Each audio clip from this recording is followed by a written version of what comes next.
तो हेलो गाते को चेलिका हिना पिया तो आसाई इन बेस गे हिना पिया तो नेल दारायन कना पे आबार मिटांग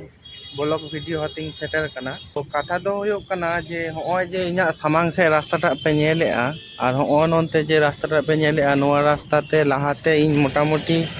9-10 বছর लाहा नोआ रास्ता तिंग हे सेन को नोनते जखय ताहे हुई को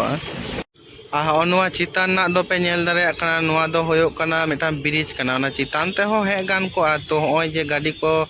बाड़िया गाड़ी पे नेल दिसोया हो नोंका तेगे ताराम ताराम ते हे होय को चितान ते दो गाड़ी तेले सेन को माजे मध्य नोआ रास्ता तेले रका को नोआ रास्ता ते रका काते सोजे मिटांग रोड पड़ा तो ओना रोड तेगे एकदम सोजे ले चलाओ को गाते को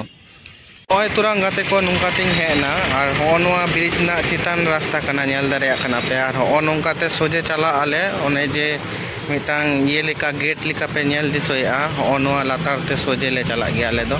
तो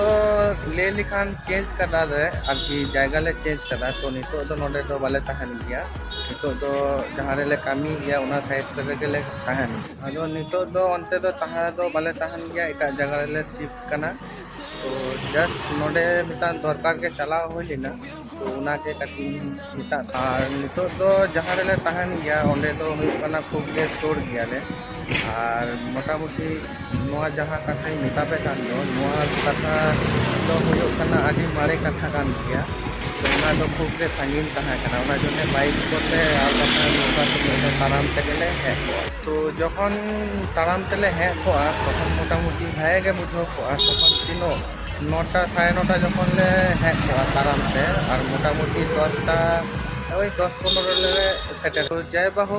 आदो वीडियो नोडे की मुतुबे तबोना आबारी सेटरोआ नावा मिटाम ब्लॉग आते तो जहां को बाबन सब्सक्राइब का तो लगन तेबन सब्सक्राइब मा तो उनकाना के भागे भागे वीडियो इन एमा पिया।